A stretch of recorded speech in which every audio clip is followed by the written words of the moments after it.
गिबियावनो आङो मैया जे केबिनेट डिसिसन लानानै बड' कसारि वेलफेयार अट'नमास काउन्सिलखौ दाफुंनायनि थाखाय आरो आसामनि लोगो राव हिसाबै बर' रावखौ एस'सियेट लेंगुवेज हिसाबै सरकारि राव खालामनायनि थाखाय आङो गिबियावनो आसाम सरकारखौ साबायखर बावदों, स्पेसियेलि चिफ मिनिस्टार आरो एजुकेसन मिनिस्टार बिथांमोनखौ बिटिआर एकर्ड मथेहै बिथांमोना बे दफाखौ मावफुंनायनि थाखाय। आरो बे समावहाय आङो बेखौनो बुंनो नागिरदों जे साननैसोनि सिगां बा बिटिआर एकर्ड जाखांनायनि उनाव बिटिआरआव जेबो गैया भेलुलेसन खालामनानै गोबां मानसिफोरा जोंनिनो दैदेनगिरिफोर हाग्रामा महिलारि आरो चन्दन मोनहा होबथानो नाजाबोदोंमोन। खिन्थु बिटिआर एकर्डआ जादों नेशनेल कमिटमेन्ट आरो बियो आन्दलन खालामनायनि गेजेरजों जानाय मोनसे सुक्ति, बेखौ सोरबा होबथानो होनबा होबथानो हानाय नङा। ओंखायनो बे हिसाबैनो दिनै मोनसेनि उनाव मोनसे बिटिआर एकर्डआ इमप्लिमेन्टेसन जालांगासिनो दङ। आरो जिखिनि सोसनजानो थाखाय गामि सोदेरनायनि थाखाय जि कमिसन बानायनाय जादों, बे कमिसनफोराबो दाफुंजादों आरो बावैसोनो सनितपुरनि माखासे ओनसोल आप टु सिमलिगुरिसिम बे जायगायाबो सोसनजागोन। बियो बे खामानिया सोलिगासिनो दङ कमिसन दाखांनायनि उनाव। ओंखायनो जोङो बिटिआर एकर्डखौ मोनसे आबुं बर'फोरनि एकर्ड होननानैनो बुंनो हायो। आरो बे उद्देश्यआ जादों बड'फाया जि मोनसे सिमांखौ नुनानै आन्दलनखौ खालामदोंमोन, डिभाइडेसन 50-50 होननानै जि बाथ्राखौ लाबोनानै बेखौ मोनफुंनायनि थाखाय बर' हारिखौ गेरेमसा दानायनि थाखाय जे आन्दलन खालामदों, बे आन्दलननि सिमाङा फ्राय मोगथां महर मोनबाय। मानोना आन्दलन खालामजेननाय समाव 92 चार्टार्स अफ डिमान्डखौ लाफानानै आन्दलन खालामनाय जादोंमोन। बे 92 चार्टार्स अफ डिमान्डखौ लाफानानै आन्दलन खालामनायाव इउनिभार्सिटिनिफ्राय, सेन्ट्रेल इउनिभार्सिटिनिफ्राय लानानै स्टेटहुडसिम बे बाथ्राफोरखौ लाबोनाय जादों। आरो बिनिनो माखासेया नैबे बिटिआर एकर्डनि गेजेरजों जादों। जों जुदि इनडाइरेक्टलि बुंनो थाङोब्ला जुदिও जोङो संकसनिफ्राय सदियासिम मोनाखैब्लाबो दिनैनि समाव जि बर' हिसाबै जोङो जि काउन्सिल मोनबाय, फारसेथिं बिटिआर ओनसोलाव थानाय जिखिनि बर'फोरा आप टु सोमलिगुरिसिम बियो मोनसे गेदेर एरिया जाबाय।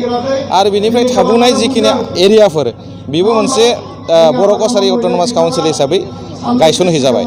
दा बर' अट'नमास काउन्सिलफोरखौबो लाजानानै जोङो दाजाबजोबनानै नायोबा जोङो नुनो मोनगोन जे बियो 50-50 होननाय जि मोनसे स्ल'गानमोन, बियो मिनिंफुल होननानै जोङो बुंनो हायो। जुदिও दिनै 50-50 जायाखै, 50-50 जोङो बुंनायखौ जायाखै होननानै सानदोंब्लाबो इनडाइरेक्टलि नायोबा बेखौ जोङो बिखौनो होनना बुंनो हायो जे आधायानो जोंनि बर'फोरनि जाबाय आसामनि। बे बाथ्राखौ जोङो रोखायै बुंनो हायो। ओंखायनो जोङो अधर्ज जानायनि बाथ्रा गैया जे बिटिआर एकर्डआ मोनफानि उनाव मोनफा माने जालांखागोन, आबुं महर मोनसे मोनगोन होननानै जोङो आखा खालामनो हायो। मानोना बिराद स्पिड हिसाबै बिराद गोख्रैयै बिनि मावफुंथायफोरा मावफुंजागासिनो दङ। आरो जोंहा फुर बिसास दङ जे आसाम सरकार आरो केन्द्रीय सरकार आरो जि दुलाराय बर' फरायसा आफाद बिथांमोननि जि नाजानाय, बे नाजानायनि गेजेरजों मोनफ्रोमबो जि सुक्तियाव दफाफोर दङ, बे दफाफोरा मोनसेनि उनाव मोनसे इमप्लिमेन्टेसन जागोन। एनडिएफबिनि रिहेबिलिटेसननि बाथ्रायाबो दिनै सोलिगासिनो दङ। बिनि थाखाय एक्सट्रा कमिटि बानायनानै जादों, कमिसनार माबाखौ लाफानानै आइबिनि मानसि आरो आइजिपिखौ लानानै बेयाव मोनसे एक्सट्रा कमिटि दङ।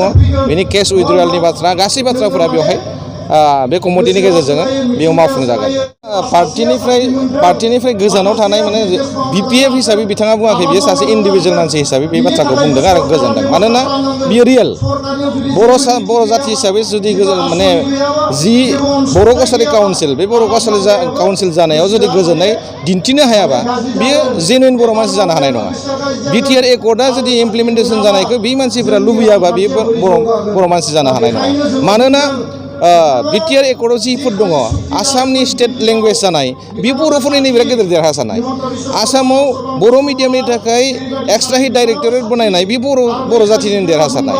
एक्सट्राहै बिटिआर ओनसोलखौ गारनानै जिखिनि थाबोनाय बर'फोर दङ बे बर'फोरनि थाखाय एक्सट्रा भाबै जि मोनसे काउन्सिल बानायनाय जाबाय बे बर'फोरनि थाखायनो जानाय जुदि बेखौ जाफुंसारनायखौ लुबैयाबा बे बर' मानसि जानो हानाय नङा आरो प्रकृत'थे जिखिनि बाथ्राखौ बिस्वजित दैमारिया बुंगासिनो दङ बियो सासे बर' मानसि हिसाबै जेनुइन बर' मानसि आरो बर' फिसाखौ मोजां मोनग्रा हिसाबै बेखौ बुंदों होननानै आं सानो आरो बियो जुदि पार्टिनि बेखिनि बाथ्राखौ बुंनाय लोगो लोगो जुदि पार्टिया बिथांखौ हामा मोननानै गारनानै हरदोंब्ला बियो बै पार्टिनि बाथ्रा जाहैगोन बियो आरो जुदि बिथाङा बेबायदि मोनसे माबा हिसाबै बिस्वजित दैमारि बिथाङा पार्टिया बेखौ नेग्लिजेन्सि खालामनायनि थाखाय गावहा बबेबा मोनसे जायगायाव थांनो गोसो जादोंबा इउपिपिएल हिसाबैबो जों बिथांखौ बरायनायाव दङ।